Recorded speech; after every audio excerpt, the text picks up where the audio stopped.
حي على الفلاح.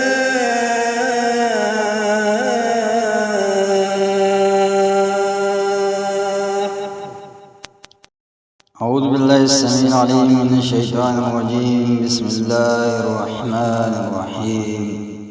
جادو کی مختلف اقسام اور ان کا علاج و دم. بعض اہل علم نے جادو کے علاج میں آسانی کے لیے جادو کو مختلف انواع و اقسام میں تقسیم کر کے ہر کسی کا الگ الگ علاج اور دم تجویز کیا ہے، اور فقہ اور معتمد حضرات کی کتب سے ان کے علم و تجربہ کا نچوڑ پیش خدمت ہے. نمبر 1، تفریق و نزاع ڈالنے والے جادو کا علاج و دم.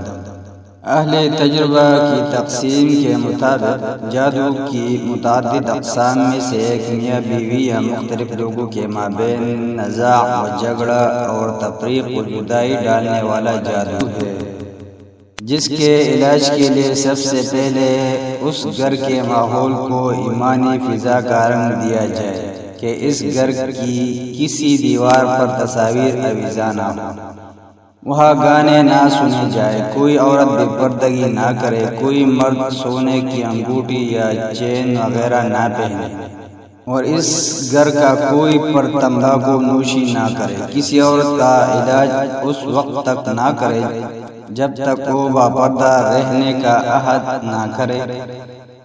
نیز اس کے کسی محرم کی موجودگی میں علاج و دم کیا جائے اور مریض و معالج دونوں باوضو ہو. اب مریض کے سر پر ہاتھ رکھ کر، اور اگر وہ غیر محرم ہے تو خود اس کا یا اس کے کسی محرم کا ہاتھ رکھوا کر اس کے کان کے قریب ہو کر یہ قرآنی آیات، سورتیں اور دعائیں ترتیل کے ساتھ پڑھے. نمبر 1، اعوذ باللہ من الشیطان الرجیم من حمدہ ونفخہ ونفثہ، بسم اللہ الرحمن الرحیم، اور پھر پوری سورہ فاتحہ پڑھے. نمبر 2، بسم اللہ الرحمن الرحیم پڑھ کر سورہ بقرہ کی پہلی 5 آیات پڑھے. نمبر 3، اعوذ باللہ من الشیطان الرجیم کے بعد سورہ بقرہ کی آیات 102 بار بار پڑھے. نمبر 4، اعوذ باللہ کے بعد سورہ البقرہ کی آیات 163 اور 164 پڑھے. نمبر 5، اعوذ باللہ کے بعد سورہ بقرہ کی آیات 255 یعنی آیات الکرسی پڑھے. نمبر 6، اعوذ باللہ کے بعد سورہ البقرہ کی آخری 2 آیات یعنی آیات 285 اور 286 پڑھے. نمبر 7، اعوذ باللہ کے بعد سورہ ال عمران کی آیات 18 اور 19 پڑھے. نمبر 8، اعوذ باللہ کے بعد سورہ الاعراف کی آیات 54، 55 اور 56 پڑھے. نمبر 9، اعوذ باللہ کے بعد سورہ الاعراف کی 6 آیات 117 تا 122 پڑھے، اور ان میں سے یہ آیات القی السحرۃ ساجدین بار بار پڑھے. نمبر 10، اعوذ باللہ کے بعد سورہ یونس آیات 81 اور 82 پڑھے، اور یہ کلمات ان اللہ سیبطلہ بار بار پڑھے. نمبر 11، اعوذ باللہ کے بعد سورہ طٰہٰ کی آیات 69 کی بار بار تلاوت کرے. نمبر 12، اعوذ باللہ کے بعد سورہ المؤمنون کی آخری 4 آیات 115 تا 118 پڑھے. نمبر 13، اعوذ باللہ اور بسم اللہ پڑھ کر سورہ الصافات کی پہلی 10 آیاتیں پڑھے. نمبر 14، اعوذ باللہ پڑھ کر سورہ الاحقاف کی آیات 29 تا 32 پڑھے. نمبر 15، اعوذ باللہ پڑھ کر سورہ الرحمن کی آیات 33 تا 36 پڑھے. نمبر 16، اعوذ باللہ پڑھ کر سورہ الحشر کی آیات 21 تا 24 پڑھے. نمبر 17، اعوذ باللہ اور بسم اللہ کے بعد سورہ الجن کی پہلی 9 آیات پڑھے. نمبر 18، اعوذ باللہ اور بسم اللہ کے بعد پوری سورہ الاخلاص پڑھے.